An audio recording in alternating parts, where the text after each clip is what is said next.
Rajya Sabha TV का ये बेहद ख़ास प्रोग्राम है गुफ्तगू, और गुफ्तगू में आज हैं हमारे साथ एक दौर के मशहूर हास्य अभिनेता बीरबल। हंसना हंसाना जीवन का अभिन्न अंग है। चलो हम लोग और जाहिर है फिल्में भी इससे अछूती नहीं हैं। भारत में फिल्मों की इस यात्रा पर नजर डालें तो हमें हर युग में ऐसे हास्य कलाकार मिलते हैं जिन्हें देखते ही एक गुदगुदी सी होती रही। वैसे तो ह्यूमर, सटायर और कॉमेडी फिल्मों की अलग विधाएं ही हैं, लेकिन पूरी तरह इस जॉनर की फिल्मों से अलग रेगुलर फिल्मों में भी कॉमेडी के सीक्वेंस उपकथाओं के रूप में रख लिए जाते हैं, जो कहानी में कभी तो हल्के फुल्के चुहल के मौके मुहैया कराते हैं, तो कभी उनके बिना कहानी पूरी नहीं होती। हम अंग्रेज के जमाने के चेले। बाद में हंसी के ये मौके फिल्मों के हीरो और विलेन भले ही निभाने लगे हों, लेकिन हम उन हंसोड़ों को नहीं भूल सकते जिन्होंने सिर्फ हंसाने का काम किया और ये चिंता नहीं की कि फिल्म में उनकी मौजूदगी कितनी देर की है या हंसाने के लिए उन्हें क्या क्या धतकर्म करने होंगे।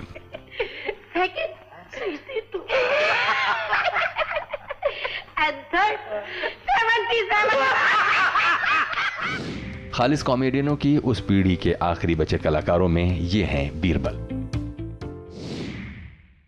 बीरबल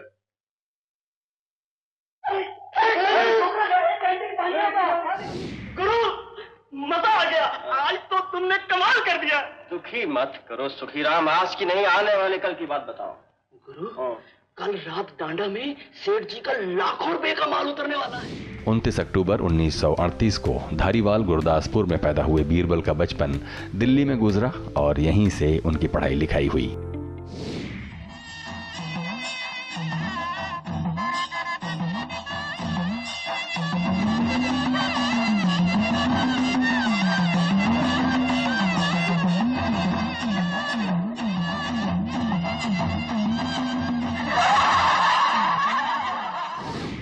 किशोर कुमार को दीवानगी की हद तक चाहने वाले बीरबल में फिल्मों की ऐसी चाह थी कि 1963 में वो आखिरकार मुंबई आ गए और यहीं के होकर रह गए।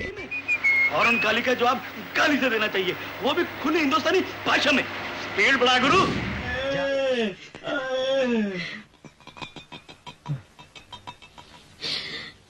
ये क्या, मुझे थोड़ी थोड़ी सी गर्मी लग रही है।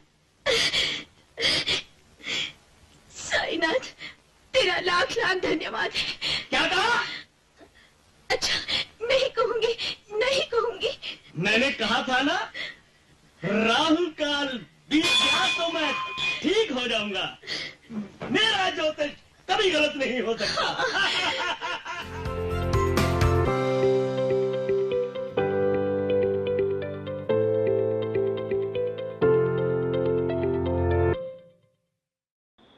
बीरबल जी, बहुत बहुत स्वागत है।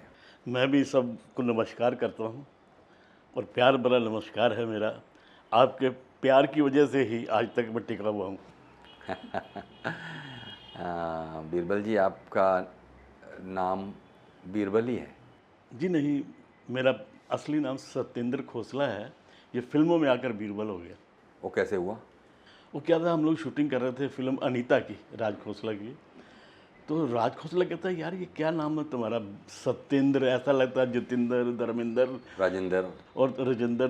तुम हीरो बनने वाले तो हो नहीं, और तुम्हारी शक्ल की जोग्राफिया क्या ही रहे ना। मैं कहता जी, कहता कॉमेडी नाम रखो कुछ। तो मैंने कई नाम सजेस्ट किए थे। मनोज कुमार, राज खोसला दोनों ने मिलके फाइनल किया बीरबल ठीक है। तो मनोज ने यहाँ तक भी कह दिया, कहते ठीक है, तुझे अकल कोडी दी नहीं, हाँ, तेरा नाम हमने बीरबल रख दिया। अच्छा, आप आए कहाँ से थे मुंबई फिल्मों में वो कुछ एक्टिंग वेक्टिंग करने के लिए? मैं दिल्ली से आया था। अच्छा, आप दिल्ली के रहने वाले हैं? कहाँ? दिल्ली, अपना पंजाबी बाग। अच्छा, तो कब आए थे, किस साल में आए होंगे? मैं आया था 1963 हाँ। फरवरी। और वहाँ क्या करते करते फिर यहाँ आए? पहले मैं वहाँ अपने फादर के साथ थोड़ा काम भी करता था। क्या काम? उनकी प्रिंटिंग प्रेस थी, वो डायरियाँ बनाते थे न्यू ईयर, अच्छा। उनके सैंपल लेके देने जाता था लोगों को, माल सप्लाई करता था। और फादर कहते थे तुम भी हमारे साथ ही काम करो। मेरे 2 और भाई हैं। अच्छा। और बहनें? बहनें भी 2 हैं। अच्छा। आप बड़े हैं सबसे? सबसे बड़ा हुआ है। अच्छा। तो वहाँ पर डायरी वाला काम करते करते कुछ पढ़ाई वढ़ाई भी की है आपने? जी हाँ, क्या?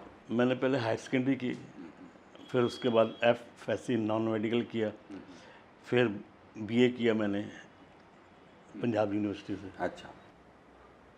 और फिर कितना टाइम आप अपने फादर के बिजनेस में हाथ बटाते रहे?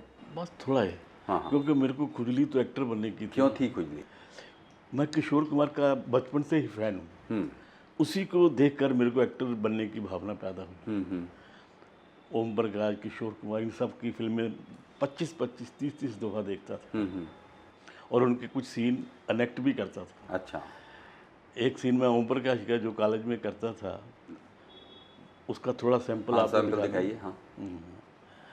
ओम प्रकाश जी ये स्नान कर रहे हैं, कंजूस है ना, वहाँ पर साबन है, लेकिन उसका रैपर भी नहीं खुला हुआ।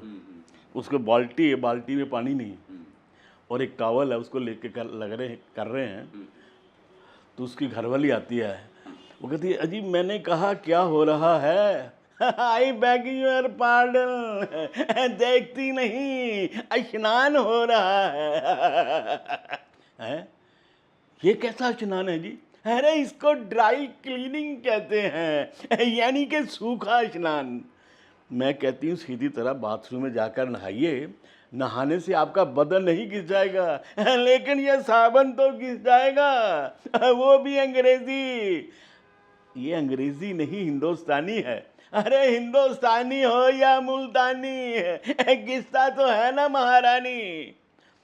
अब बातें मत बनाइए और जल्दी से उठिए और बनिए की दुकान पर जाइए और सामान लेकर आइए, नहीं तो आज घर में भूख हड़ताल हो जाएगी। आई बैग योर पार्डन, अभी पिछले महीने राशन डलवाया था। तुम माँ बेटों का पेट है या कुआं? मेरी सारी कमाई को राशन बना बना कर चबा डाला।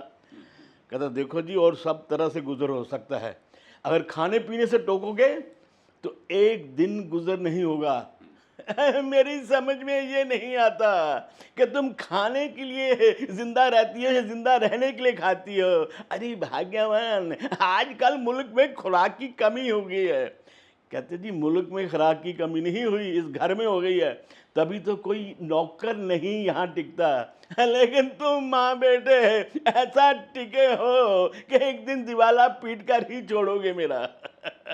इतनी देर में पिताजी का बेटा भी आ जाता है, कहता पिताजी।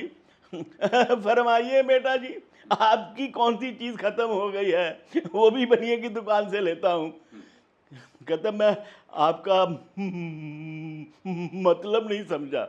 यही तो मुसीबत है, बाप फारसी, बेटा फ्रेंच, और ये जो माँ है ये मैके से संस्कृत पढ़कर आई है। क्या इंटरनेशनल फैमिली है ये सीन में। अच्छा। और किशोर कुमार का भी कुछ करते थे? किशोर कुमार के गाने गाता था ना।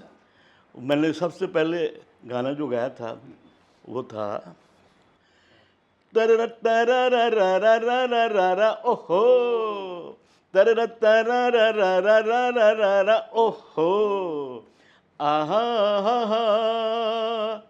जीवन के सफर में राही मिलते हैं बिछड़ जाने को, और दे जाते हैं यादें तन्हाई में तड़पाने को।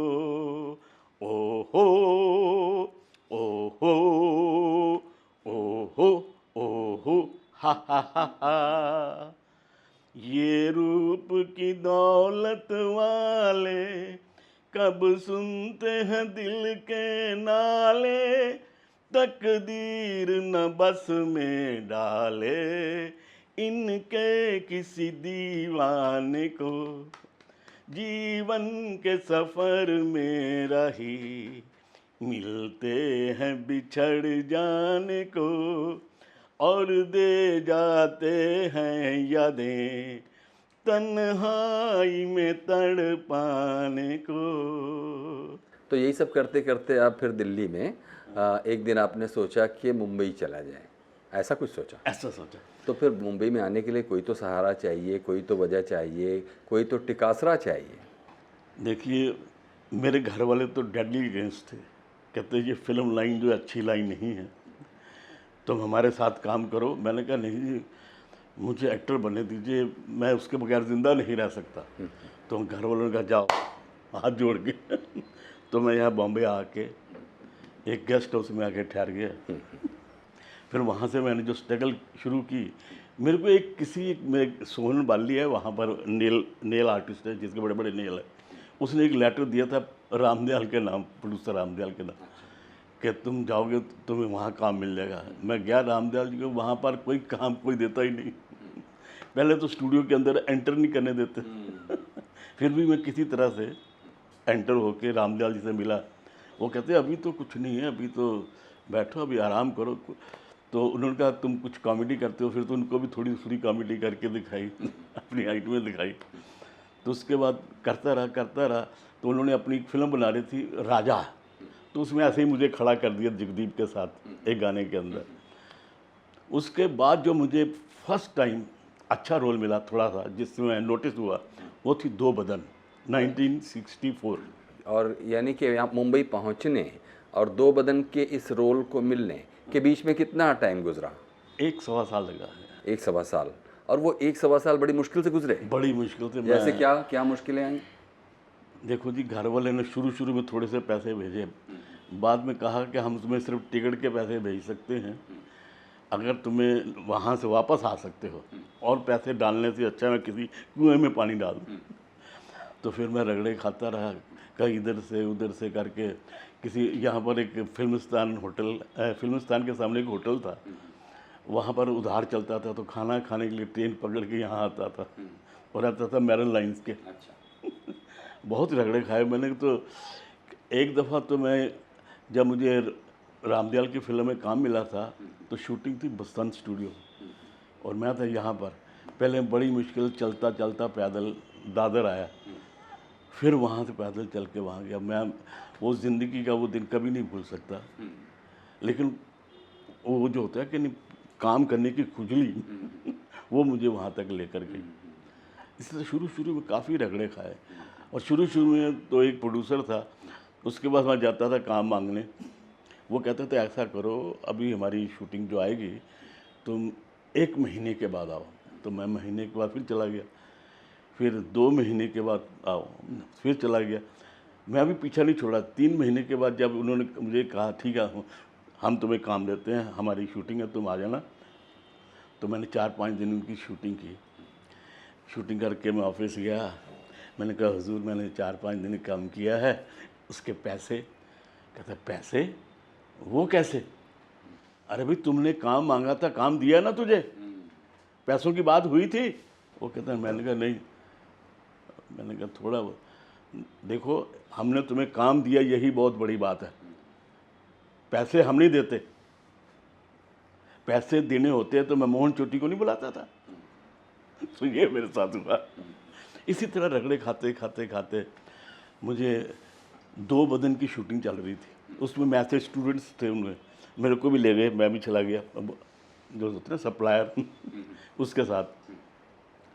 अभी क्या था, एक सीन था, वो अपना एग्जामिनेशन हॉल के बाहर का, जहाँ पर सब लोग अपनी अपनी तैयारी कर रहे हैं, किताबें लेके पढ़ रहे हैं, कोई इधर पढ़ रहा है, कोई उधर पढ़ रहा है, इधर पढ़ रहा है। तो मैं भी एक बड़ी मोटी सी किताब लेकर पढ़ रहा था। तो राज खोसला ढूंढ रहा था, यार कहता मनोज एक मुझे ऐसा करेक्टर चाहिए जो शक्ल से गधा लगे। पहले उन्होंने गुलशन बाबरा को ट्राई किया, तो गुलशन बाबरा उनको नहीं यार ये लगता नहीं, और देखो। तो मनोज की मेरे ऊपर नज़र पड़ी, कहता वो देखो वो जो है ना चश्मे वाला, ऐसी मूंछ लगाई चार्ली की, वो करेक्ट रहेगा आपको। तो फिर मुझे बुलाया गया। वैसे मूंछ आपने लगाई हुई थी? नहीं, नकली लगाई थी ना मेकअप से। तो मेरे को वो देख के मनोज ने बुलाया, कहते राज खोसला ने कहा ठीक है। और इतनी मोटी मोटी किताबें पढ़ रहा था मैं, जैसे सबसे बड़ा लाइक स्टूडेंट मैं ही। तो सीन क्या था, एग्जामिनेशन हॉल के बाहर मनोज कुमार बैठा है, आशा पारेख भी उधर कुछ पढ़ रही है, तो मोहन चोटी आता है, तो उसने धुनी लगाई हुई है, धुनी। तो मनोज पूछता है, अरे ये क्या धुनी लगा रखी है तूने? कहता है, ये मस्त कलंदर बाबा की दी हुई विभूति है। उन्होंने कहा है, बेटा इसको लगा कर जाओ और 4 प्राणियों में से किसी के दर्शन कर लोगे तो तुम्हारी लाइफ बन जाएगी, तुम पास हो जाओगी। तो मनोज कहता है, कौन कौन से प्राणी? कहता है, उल्लू, भेड़िया, कुत्ता। वो कहता चौथा कौन? कहते गधा। जैसे ही गधा कहते तो मेरी एंट्री फ्रेम में। कहता है, मोहन चोटी कहता, अब तो मैं इम्तिहान में पास हो जाऊंगा। तो मैं सोचता मुझे कह रहा है, मैं कहता thank you thank you thank you. उसके वो सीन इतना हिट हुआ कि आज भी अगर वो फिल्म देखेंगे तो हंसते हंसते लोटपोट हो जाएंगे। एक्सक्यूज मी, भंगी देखा जी? चमगादड़ देखा? उल्लू देखा? अरे भाई शीशा देख लिया होता ना। ओहो, वो तो मैं रोज देखता हूँ। मुझे अपनी हालत क्या बना रखी है? दीदी, मस्त कलंदर बाबा, मैंने अपने रुपयों की आहुति चढ़ाकर ये भभूति लेके आया हूँ। बाबा ने कहा था, बच्चा ये भभूति लगाकर 4 प्राणियों के दर्शन अवश्य कर लेना, तुम एग्जाम में जरूर पास हो जाओगे। चौथा कौन है? गधा। आ गए, क्या उम्र है?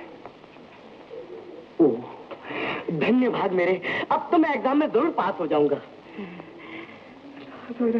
Thank you thank you.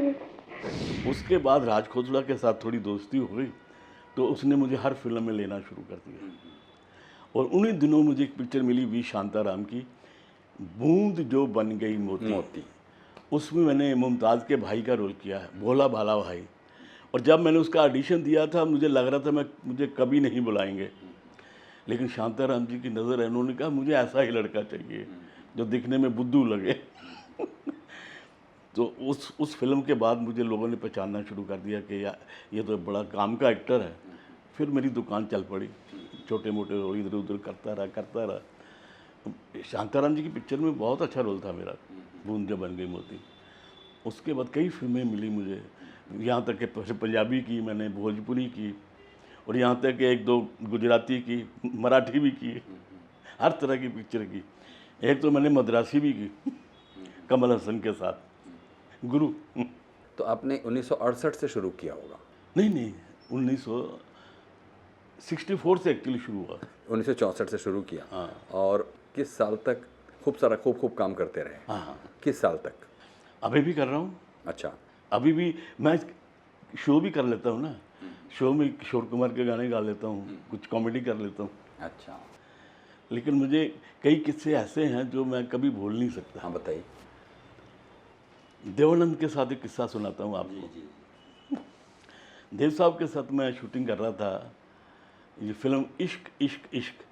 वैसे तो मैंने उनके साथ कई फिल्में की थी, लेकिन उनकी डायरेक्शन में पहली फिल्म थी मेरी ये।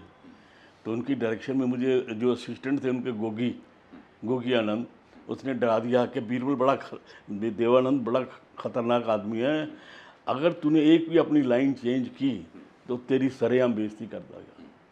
मैं घबरा गया। शूटिंग थी हमारी कालिम्पोंग में, और चारों तरफ पब्लिक, और मेरे सीन की जब मुझे टेक करने लगे तो देव साहब बोले, बीरबल आर यू रेडी? मैं कहा यस देव साहब, let us take. Start sound, camera, action. इतनी जोर से एक्शन बोला, मैं डर गया, मैं डायलॉग भूल गया। कहते Birbal speak your line, speak speak speak, cut it. Why you are not speaking your lines? Gogi you have not given him in his lines. वो कहता जी मैंने तो 5 दिन पहले इनको पूरा सीन दे दिया था। फिर why he is not speaking?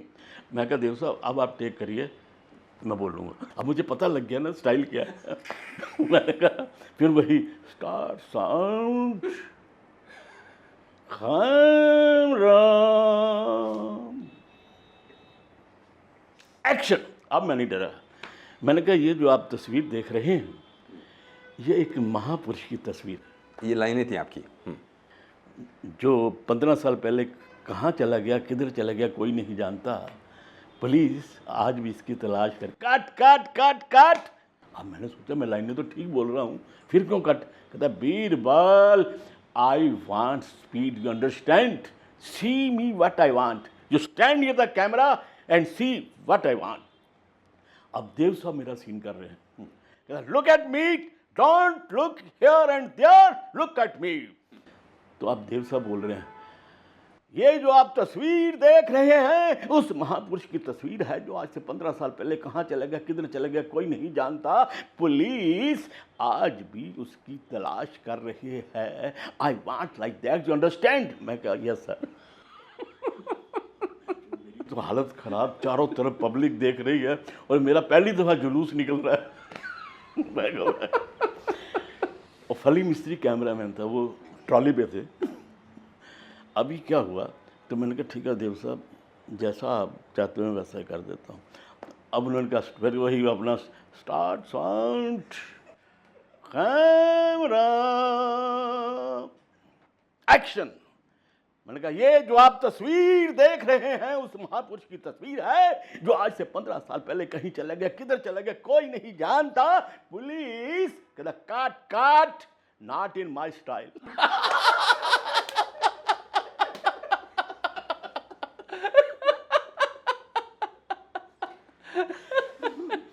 उसके बाद मैंने जैसा भी सीन किया उन्होंने ओके कर दिया।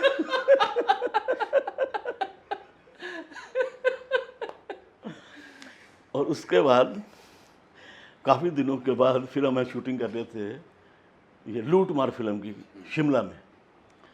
अब लूट मार की शूटिंग, अब देव साहब के साथ तो मेरी अच्छी खासी जान पहचान हो चुकी थी।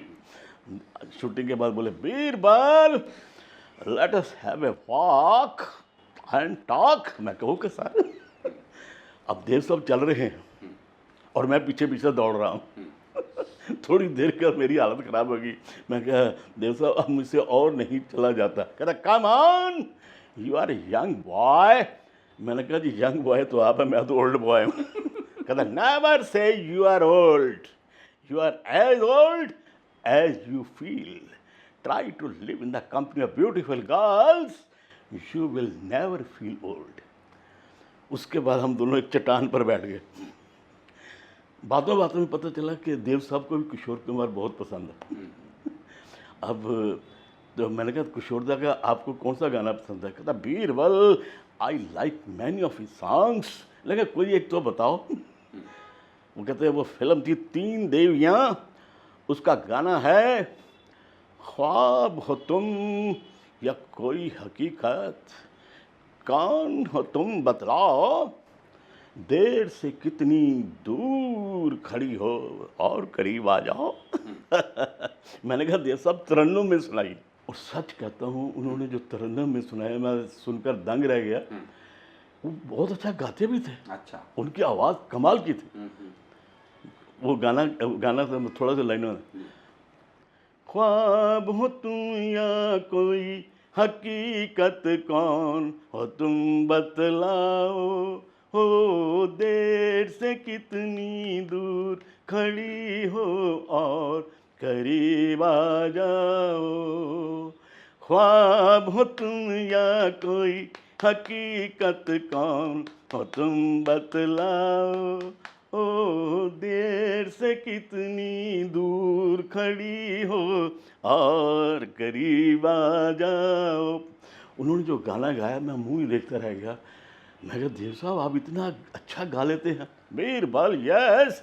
मैंने कहा आपने प्लेबैक क्यों नहीं ट्राई किया? कहता why not, no no no, I want to be a actor, producer and director, not the singer.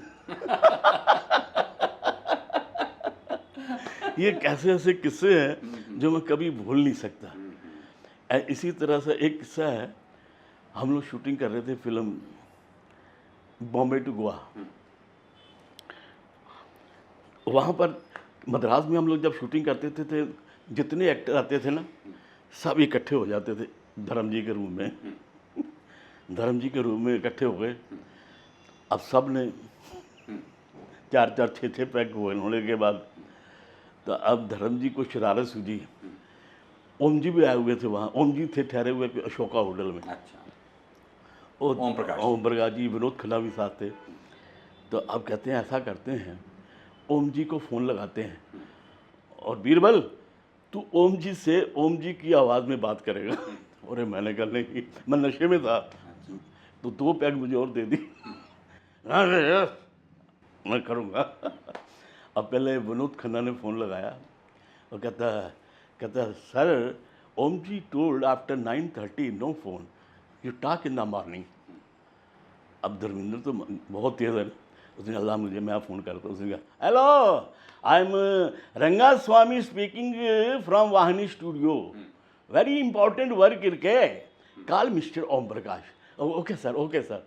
अब उन्होंने जाके ओम जी को उठा दिया, ओम जी को उठा दिया और फ़ोन आपको दे दिया? फ़ोन मेरे को दे दिया। तो ओम जी कहते हैं हेलो हेलो, मैं कहा हेलो, अबे कौन बोल रहा है? मैं तो ओम प्रकाश बोल रहा हूँ। हाँ जी, मैं सोम प्रकाश बोल रहा हूँ। अबे कहाँ से बोल रहा है? कहता मैं मुंह से बोल रहा हूँ। और कहता मैं क्या वहाँ से बोल रहा हूँ? मैंने कहा, कहता तू है कौन? मेरी नींद की तूने माँ बहन एक की है, मैं तेरी माँ बहन एक कर दूंगा। तो उनके जो मोटी मोटी जो जब गालियाँ हैं तो मैं धर्मेंद्र को दे दूँ फ़ोन। तो सारी रात का जो ड्रामा हुआ, अब सुबह वाहनी स्टूडियो में सब इकट्ठे, मैं भी, फिर मैंने कहा जी ओम जी मैं एक फिल्म बना रहा हूँ, बर्बाद जवानी, अगला तूने मेरी नींद बर्बाद की है, मैं तुझे बर्बाद कर दूंगा। मैंने कहा आपके अपोजिट हीरोइन है ललिता पवार, अबे उसकी पावर के आगे बड़े बड़े नहीं टिके, मैं क्या टिकूंगा। कहता तू है कौन, कहाँ से बोल रहा है? मैं अभी तेरी ऐसी तैसी करता हूँ, तुझे अरेस्ट कराता हूँ। तो फिर सुबह के वक्त सब बैठे, तो ओम जी आए, सबको देख रहे हैं, मोहन चोटी था, बीबी भल्ला था, सबको ऐसे ऐसे देख रहे हैं। धर्मी होते, ओम जी क्या बात है? माँ जी किसने मेरी रात को नींद हराम कर दी, उल्लू का पट्टा मेरी ही आवाज में बोल रहा था। मोहन चोटी तू मेरी नकल कर। कहता जी मुझे आपकी नकल नहीं आती। और बीबी भल्ले तू कर, कहता मुझे भी नहीं आती। तो फिर मैं था आगे खड़ा, मेरे को कहता है ये तो बड़ा बीबा है, ये तो अपनी आवाज भी नहीं निकाल सकता।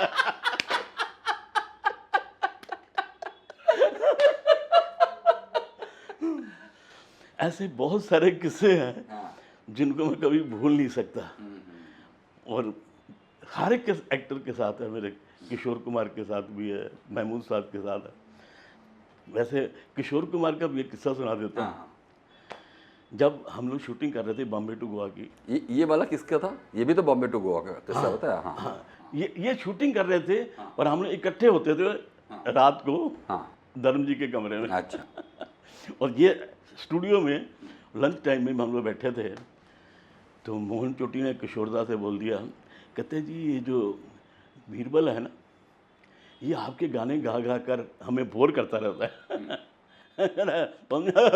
दबांगड़ू उसको बुलाओ। तो मेरे को बोला, अरे बीरबल हमने सुना है तुम हमारे गाने गा गा कर सबको बोर करते हो।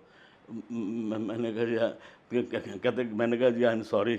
सॉरी नहीं, आज हमारा मूड भी है कि हम भी बोर होना चाहते हैं, तो हमें कोई हमारा गाना सुनाओ। तो मैंने कहा जी आपका चुराया हुआ माल आपको कैसे पेश करूं? सुनाओ बांगड़ू, हम सुनेंगे, अवश्य सुनेंगे। तो फिर मैंने एक गाना जो सुनाया था वो था, मन जनाब ने पुकारा नहीं, क्या मेरा साथ भी गवारा नहीं, मुफ्त में बन के चल दिए तन के, वल्ला जवाब तुम्हारा नहीं, माना जनाब ने पुकारा नहीं। ये गाना फिर मैंने उनको सुनाया। अरे भांगड़ू तुम तो ठीक गा लेते हो। अरे मोहन चोटी हमसे तूने गलत कहा है, ये ठीक गाता है, शाबाश, गाते रहो और खाते रहो और मुस्कुराते रहो। मैं वो दिन भी कभी नहीं भूल सकता जब किशोरदा को मैंने जब गाना सुनाया। उनके साथ मैंने कई फिल्मों में काम भी किया, और देवानंद के साथ, मनोज कुमार के साथ। मनोज कुमार तो मुझे हर फिल्म में लेता था, जी ओम प्रकाश, मोहन कुमार, इन सब के साथ, सुल्तान अहमद। ऐसे कभी कभी क्या होता था, मैं इतना पॉपुलर हो गया था कि जितने छोटे मोटे रोल होते थे उसके लिए मेरे को सब लोग बुलाते थे।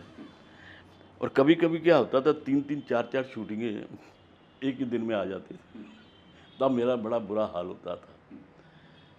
एक दफ़ा मैं घर से चला तो मेरी घरवाली पूछती, तुम कौन सी शूटिंग में जाओगे? कहते मैं अभी सोच रहा हूँ। उन दिनों मेरे पास वो लैम्प भी थे, उस पर सोचता जा रहा हूँ कि फिर मैंने कहाँ जाऊँ। देवानंद की शूटिंग यहाँ पर महबूब में लूट मार की, और उधर सुल्तान अहमद की शूटिंग, और एक थी दूसरी छोटी मोटी फिल्म की, मैंने कहा उसको तो मैं भूल जाता हूँ। अब देवानंद और ये जो अपना सुल्तान अहमद की शूटिंग जी थी लगातार मैं कर रहा था, और देवानंद की हमेशा शिफ्ट होती थी 7 से 2 और उनकी थी 2 to 10, तो बड़ी मज़े से चल रही थी। एक दिन दोनों की शूटिंग एक ही शिफ्ट में चल शुरू हो गई, तो मैं घबरा गया, मैं जाऊँ तो कहाँ जाऊँ। मैंने सोचा देखो सुल्तान अहमद तो देर से आते हैं, चलो पहले देव साहब के पास चलते हैं। अब मैं गया महबूब स्टूडियो, मुझे कहता बीरबल फर्स्ट बस scene mine, second Tina, and in the third scene you are required, okay. तो मैं क्या ओके। अब मैंने कहा देव साहब अगर आपकी इजाज़त हो तो मैं थोड़ा सा कहीं काम करके आ जाऊँगा, 1-8 घंटे में आ जाऊँगा। वो क्या सिर्फ स्टूडियो में शूटिंग थी उसकी। कहता गो एंड कम। अब उन्होंने छोड़ तो दिया मुझे, और वहाँ सुल्तान अहमद की शूटिंग में कौवे बोलने कोई आया ही नहीं हुआ। थोड़े दिन के बाद ये अपना यूनस परवेज ये वो आया, और फिर उसके बाद जतिंदर और राजेश खन्ना दोनों आने वाले थे। फिल्म थी धर्म कांटा। अब मेरी हालत ख़राब होगी। मैंने कहा मैं बोला हूँ देव साहब को 1 घंटे के अंदर आ जाऊँगा, यहाँ तो 1 घंटा आने जाने में लग गया होंगे। तो मैं इतनी देर में सुल्तान साहब आ गए। मैं कहा सुल्तान साहब मैं देव साहब की शूटिंग कर रहा हूँ, अगर आपकी आज्ञा हो तो मैं वहाँ करके इधर आ जाऊँ। कहता किसकी शूटिंग है? मैंने कहा देव साहब की। अपने असिस्टेंट बोले एक कुर्सी लाओ और मेरे बाजू में रखो, और बीरबल तुम यहाँ बैठो, तुम हिलोगे नहीं जब तक तुम्हारा यहाँ काम ख़त्म नहीं होता। मेरा और सारे जितने कॉमेडियन हैं ना अपनी बरादरी के, सब हंस रहे हैं, क्या आज बीरबल की आती धरती होगी। ये रोज़ 3-3 4-4 शूटिंग कर लेता, आज देखते हैं कैसे करता। अब मैं ऐसे, मेरा सच्ची कहता हूँ उस वक्त मैं इतना घबरा गया था, मैं बयान नहीं कर। थोड़ी देर के बाद फ़ोन आया नवकेतन का अपना महबूब स्टूडियो से कि देव साहब ने तेरा सीन लगा दिया, कम इमीडिएटली। तो कहाँ से जाऊँ? अब उधर देव साहब वेट कर रहे, तो मैंने कहा जी मैं अभी आ ही रहा हूँ। फिर मैंने कहा सर मुझे जाने दीजिए। इतनी देर में जतिंदर आ गया। मैंने कहा मेरा पहला सीन ले लीजिए प्लीज़। कोई 12 साढ़े 12 बज गए थे। वो कहते नहीं पहले हम जतिंदर के क्लोजअप लेंगे। अरे मैंने कहा मर गए, और तुम्हारा सीन तो काका के साथ है। वो काका अभी तक आया नहीं था, राजेश खन्ना। और मेरी ऐसे ऐसे जान हो रही है। फिर एक फ़ोन आया। इसके बाद वो लोग जीप लेके वहाँ आ गए कियासा स्टूडियो में। अच्छा। कि देव साहब भड़के हुए हैं, सारा यूनिट वेट कर रहा है और तुम यहाँ बैठे। तो मैं क्या करूँ? तो तब तक वो आ गया था काका भी। तो मैंने कहा आप ऐसा कि आप चलिए, मैं पीछे अपने ऑटो में आ रहा हूँ। फिर मैं वहाँ काका के साथ सीन करके जब गया तो वहाँ लंच ब्रेक हो चुका था। जब मैं अंदर घुसा महबूब स्टूडियो में तो सामने देव साहब लंच के लिए अंदर जा रहे थे। तो मैंने एकदम स्कूटर वापस लिया। जब मैं अंदर गया तो असिस्टेंट थे ने उनको गोगी आनंद, उनका बीरबल तेरी आज ऐसी माँ बहनें होने वाली है, देव साहब इतना भड़के हुए हैं कि तुझे आज ऐसा जूते पड़ने वाले हैं कि जिसका कोई हिसाब नहीं। ये क्या ही रहे थे तो देवानंद का ड्राइवर आया, कहता देव साहब ने तुम्हें ऊपर बुलाया। और जैसे होता है ना कसाई बकरे को लेके जाता है, मैं उसके पीछे पीछे चल रहा था। वो चल रहा था और मैं आहिस्ता आहिस्ता, अरे चलिए ना बीरबल जी। जाके उनकी सीढ़ियाँ चढ़ते चढ़ते पहले माले पे जाके तो उसने कहा देव साहब बीरबल आ गया। अब मैं जैसे इंटरव्यू लें कहता है, और टीना मनी भी साथ बैठी थी, वो लंच कर रहे थे। सेब था उनके हाथ में और सेब काट रहे थे। मैंने कहा देव साहब वेरी सॉरी। What sorry? वो जो काटा सेब मेरे यहाँ। कहता छोरा मार कर सॉरी बोलते हो बीरबल, अरे हम सब तुम्हारा वेट कर रहे हैं और तुम वहाँ शूटिंग कर रहे थे। मैंने कहा देव साहब आई एम वेरी सॉरी। मैंने टीना जी आप कुछ देव साहब को कहिए मुझे प्लीज़ आज के लिए माफ़ कर। फिर टीना कहती नहीं तुम्हारी गलती है, वो भी मेरे ऊपर बढ़ गई। अब मेरी हालत कहता Birbal now go to everybody all the artist and tell them sorry, okay. और आज मैं तेरा सुई नहीं लूँगा, तेरा सीन कल लूँगा, क्योंकि अभी गब्बर आने वाला है, अमजद खान वाला है। तो मैंने कहा भगवान मैं वो दिन कभी नहीं भूलता। और दूसरे दिन फिर मुसीबत, दूसरे दिन भी मेरी 2 शूटिंग थी महबूब स्टूडियो में, एक काका के साथ और एक थे के।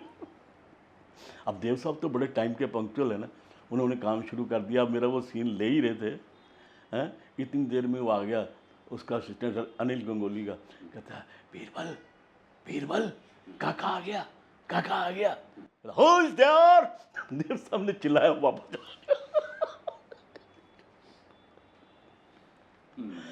वो वापस चला गया। अब देव साहब मेरा शाल कहता है Who allowed him? फिर उसके बाद फिर वो कहता काका आ गया, फिर दोबारा आ गया तो उसको निकाला, कहता गेट आउट। तो उस दिन जो मुझे वो देव साहब से तो बच गया, लेकिन अनिल गंगोली से नगमे सुनने पड़े। तो काका कहता मेरा इतना बुरा टाइम हो गया है कि तेरे जैसे एक्टर का मुझे वेट करना पड़ रहा है। ऐसे बहुत सारे किस्से हुए मेरे। ये जो मोहन चोटी थे, मेरा बहुत दोस्त है। ये कहाँ के थे? ये मेरा ख्याल अकोला के थे। अच्छा। इनका जो फादर था वो पुलिस वाला था, पुलिसमैन था, ये उनके बेटे थे। लेकिन मोहन चोटी ने भी बहुत रगड़े खाए। मोहन चोटी का भी नाम मोहन चोटी ही था? नहीं नहीं, दूसरा है। चोटी तो इनके बाद में रखा, मेरा ख्याल वो फिल्म आई थी ना देवदास, तो उसके बाद तो उसको गेटअप दिया था चोटी वाला। उसके बाद मोहन चोटी चोटी शुरू हुई। लेकिन उसने बहुत रगड़े खाए, लेकिन वो प्रोड्यूसर भी बना, एक्टर भी बना, डायरेक्टर भी बना। और मज़े की बात ये है वो ऐसा एक्टर था, वो शुरू में लोकल ट्रेनों में ठिप्पी बजा के, वो गाना नहीं था जो 1 लाख दोगे तो 10 लाख, हाँ, गरीबों की सुनो, वो गा गू के पैसे कमाता था। उस बेचारे ने भी बहुत रगड़े खा के वो ऊपर आया। उसको भी मैं कभी भूल नहीं सकता। और बहुत प्यारा इंसान था, मैंने तो बहुत सारा काम किया उसके साथ। नहीं मतलब हम ये इसलिए पूछ रहे हैं एक एक करके, मोहन चोटी, मुकरी, जीवन, इन लोगों कि आपने जब तक काम किया, नए पुराने कई कॉमेडियंस के साथ आपने काम किया होगा, 5 जनरेशन। हाँ, तो आप बेहतर बता सकते हैं, क्योंकि हम कॉमेडियंस की ज़िंदगी के बारे में बहुत कुछ नहीं जानते, क्योंकि उनको सितारों जैसी कोई जगह नहीं मिलती, ना उनके बारे में कोई बात करता है। ये अलग बात है, महमूद साहब की बात वो तो रेयर केस है ना, महमूद, किशोर कुमार तो जी, ओम प्रकाश, ये तीनों तो। पर जो छोटे मोटे एक्टर, हाँ तो बताइए उनके बारे में, हम आप ही से तो जान सकते हैं। ज़रा हमको बताइए कि वो केस्टो मुखर्जी कौन थे भाई? तो बंगाली थे ना, उधर कलकत्ता से आए थे। कैसे आदमी थे? अच्छे आदमी थे, बहुत अच्छे आदमी थे। कोई उनके साथ जुड़ा हुआ कोई किस्सा सुनाइए। दादा वो क्या था, ही वॉज मेंटली टॉर्चर्ड।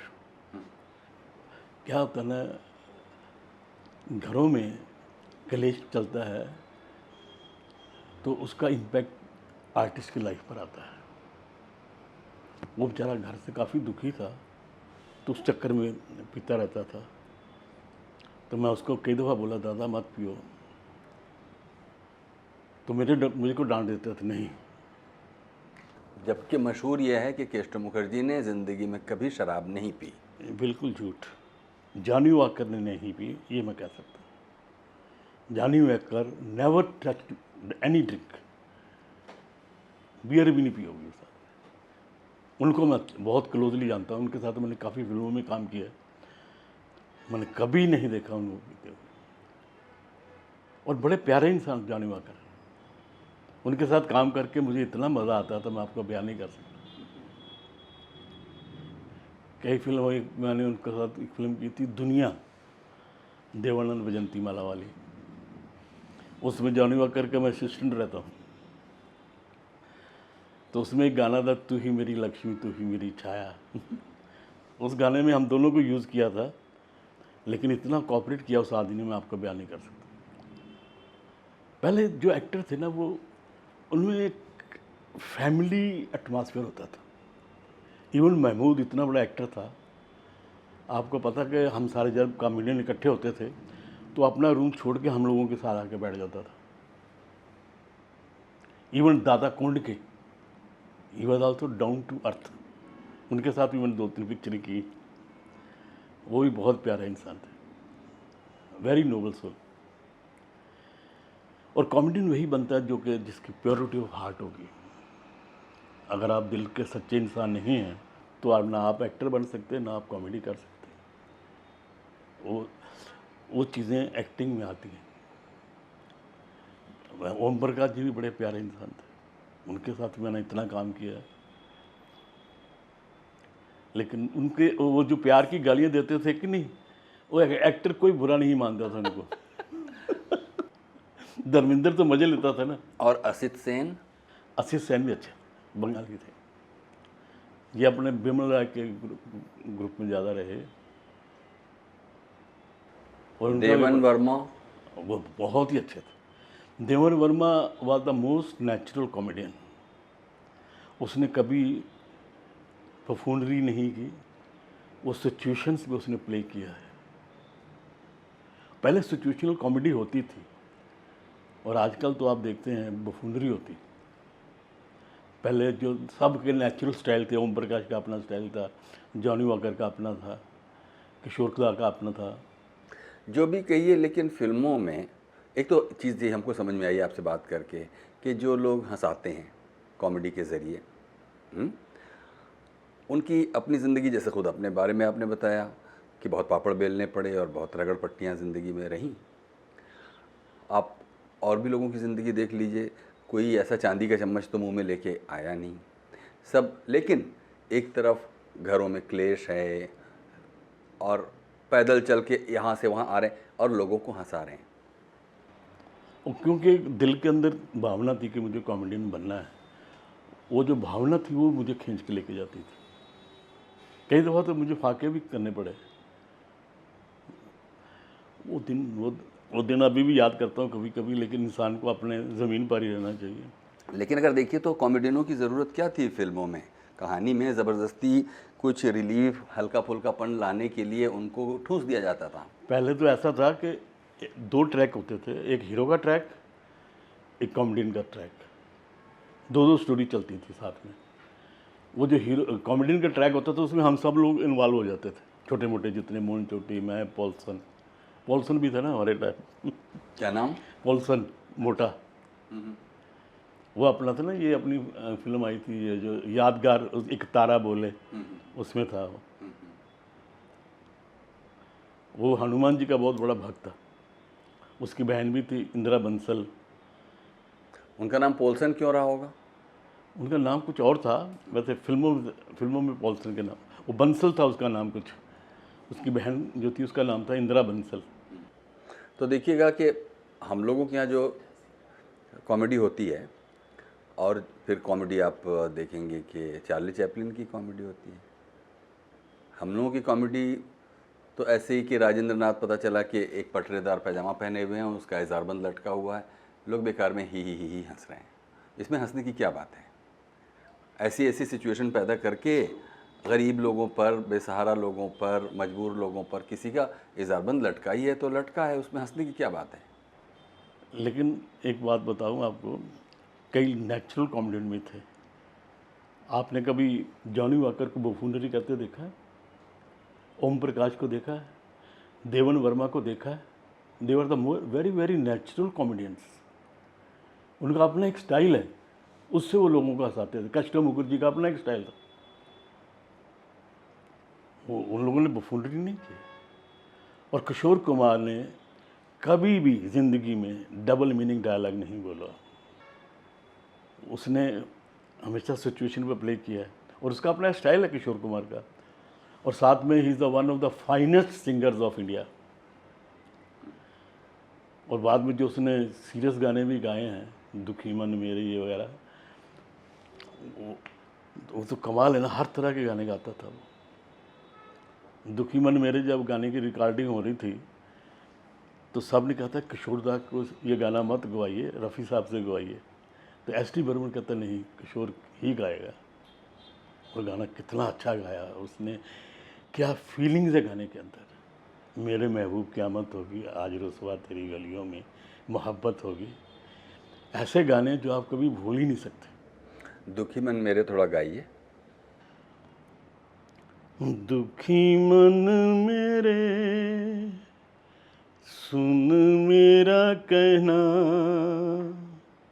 जहाँ नहीं चैना वहाँ नहीं रहना, दुखी मन मेरे। थोड़ी देर पहले आप ये कह रहे थे कि हम जो फिल्मी कलाकार लोग हैं उनका सबसे बुरा वक्त बुढ़ापे का वक्त होता है, थोड़ा बताइए कैसे। अब देखो, भगवान दादा इतना बड़ा, उसने कितनी सुपर डुपर हिट फिल्में दी। Albela all time one of the biggest hits है।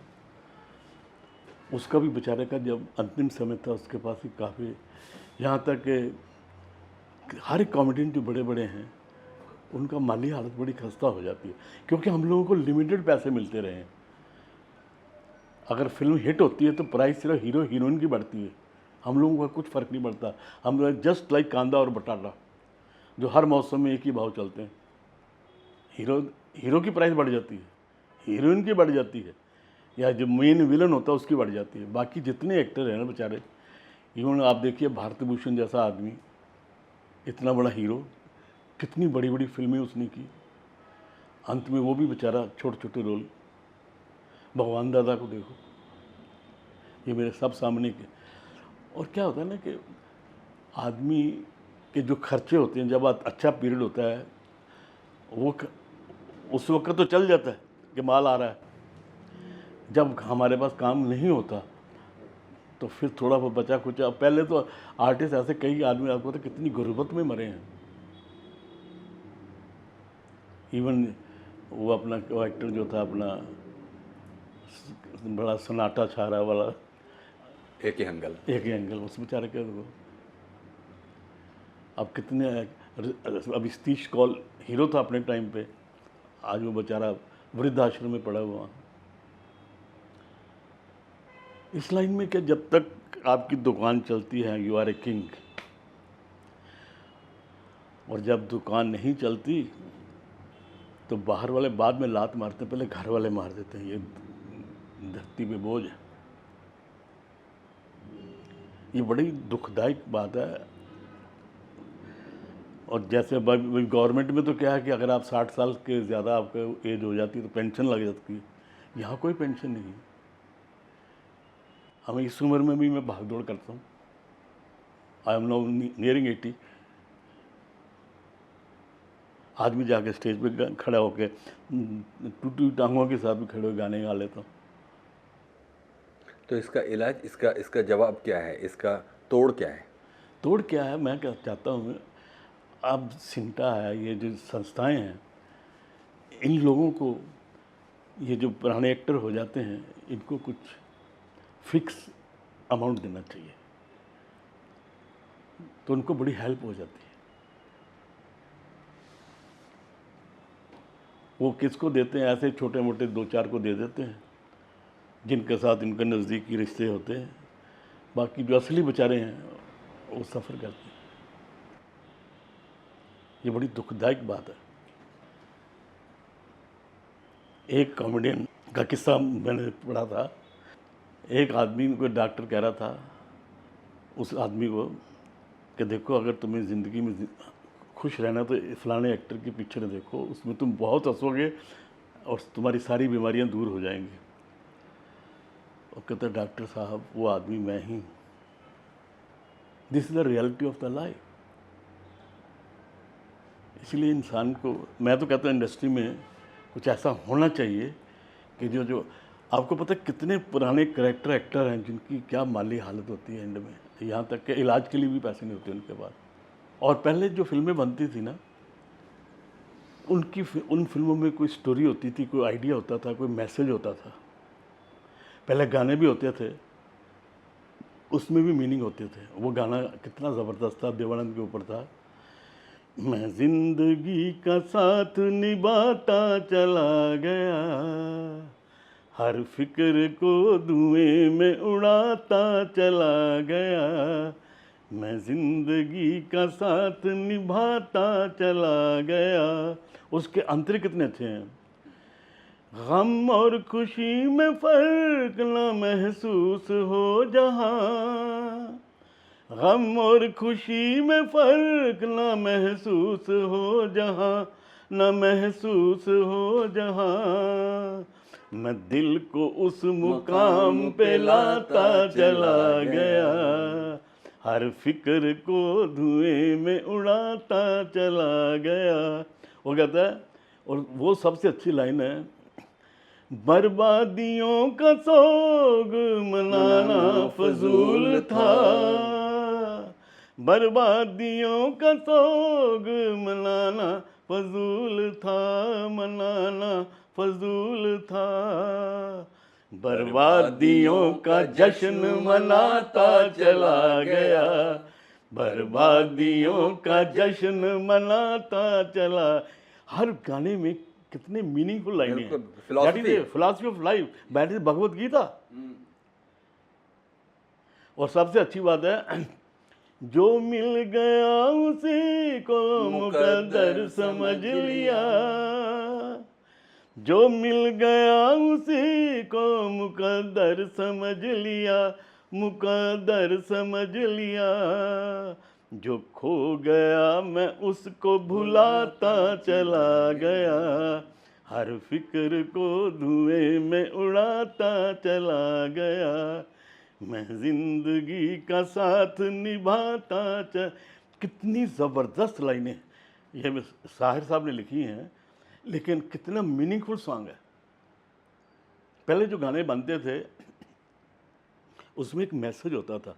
वो एक फिल्म का गाना था, प्यार बांटते चलो, प्यार बांटते चलो, क्या हिंदू क्या मुसलमान, हम सब हैं भाई भाई, प्यार बांटते चलो, प्यार बांटते चलो, प्यार है जिंदगी की निशानी, ये बुजुर्गों का कहना है यारो, एक ही साज के तार हैं सब, हमको मिलजुल के रहना है यारो। हे सोचो कल क्या थे, देखो अब क्या हो, तुमको ले न डूबे कहीं अपनी ये लड़ाई, प्यार बांटते चलो, प्यार बांटते चलो, हे प्यार बांटते चलो। क्या गानों में मीनिंग कितने अच्छे हैं।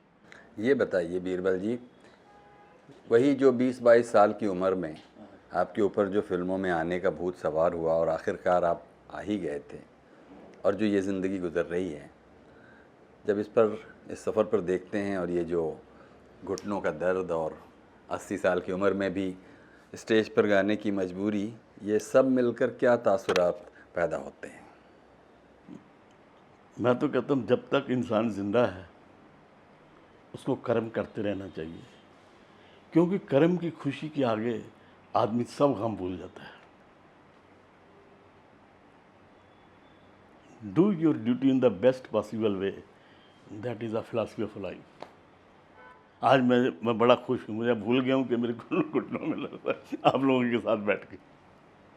लेकिन इंडस्ट्री को सोचना चाहिए कि जो पुराने एक्टर हैं उनको कुछ ना कुछ फंड देता रहना चाहिए। इनके पास इतना पैसा है, कितना पैसा है इनके पास, वो अपनी जो मीटिंगें करते हैं उनमें खर्चे करते हैं, और जिनको खर्चे की ज़रूरत है उनको पूछते नहीं।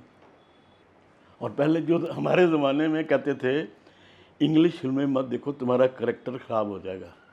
आजकल अंग्रेज़ लोग कहते हैं अपने बच्चों से हिंदी फिल्में मत देखो, तुम्हारा करेक्टर ख़राब हो जाएगा। हम उनसे बहुत आगे निकल गए हैं, जितना नंगापन आज आ गया है, पहले कहाँ था इतना।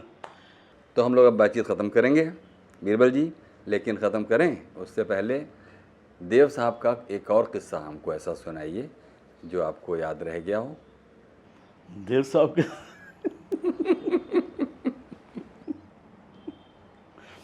आपको 2-3 किस्से तो सुनाए देवानंद जी, पर Devanand as a human being he was a gem of a man. मैंने उनके मुख से कभी किसी की बुराई नहीं सुनी। He was the totally devoted to his work, जिसको कहते हैं ना वर्क इज़ वर्शिप, वो मैंने देवानंद के साथ देखा है। आमतौर पे डायरेक्टर जो होते हैं, जो छोटे मोटे लोगों की डबिंग होती है ना, असिस्टेंट डायरेक्टरों से कहते हैं तुम इनकी डबिंग कराओ। देव साहब खुद आते थे डबिंग पर, मैं तो सलूट मारता हूँ। और मज़े की बात ये, देवानंद कभी लेट नहीं होते थे। अगर दूसरे की शूटिंग भी करते थे तो बिल्कुल टाइम पर आ जाते थे। और मज़े की बात मैंने देखी, मैं तो सोचता हूँ, फ़र्ज़ किया उन्होंने गर्म कपड़े पहने हुए एक सीन के, जब तक शूटिंग है वो कपड़े उतारते नहीं थे। यहाँ तो थोड़ी यार बड़ी गर्मी, टोपी उतार, ये उतार, वो उतार। देव साहब नहीं थे। देव साहब जब तक काम ख़त्म नहीं होता था तब तक पैसे बैठे रहते थे। जो डेडिकेशन मैंने देव साहब में देखी, एक देखी वी शांताराम जी में। ये लोग तो जितनी तारीफ की जाए उतनी कम है। They were the most devoted people to their work. और आज उन्होंने जो फिल्में बनाई हैं वो ऐसी यादगार है जो कभी ख़त्म ही नहीं हो सकती।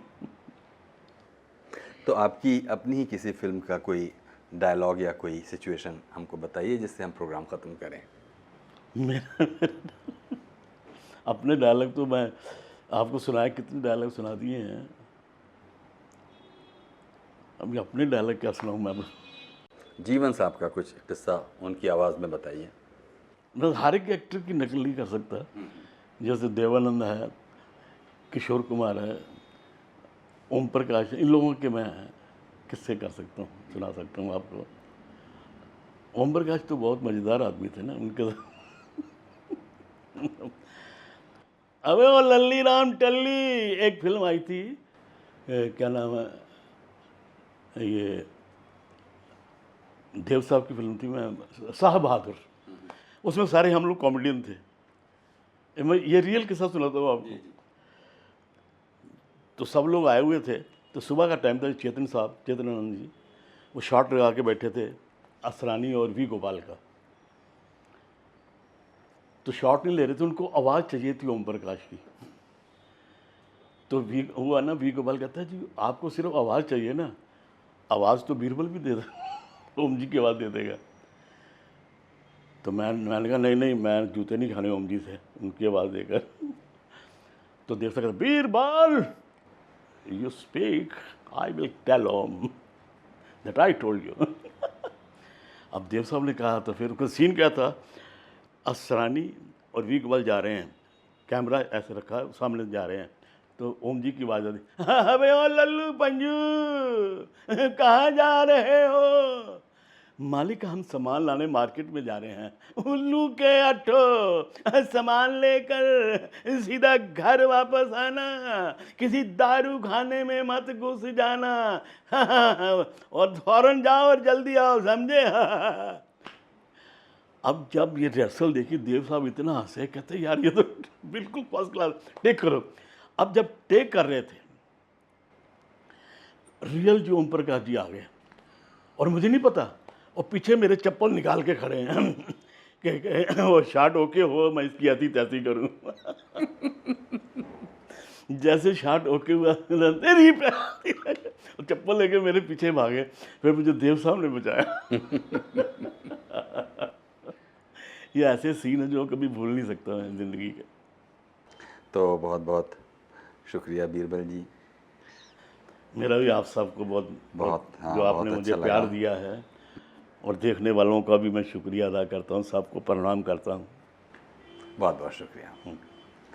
ये थे मशहूर हास्य अभिनेता बीरबल प्रोग्राम गुफ्तगू में।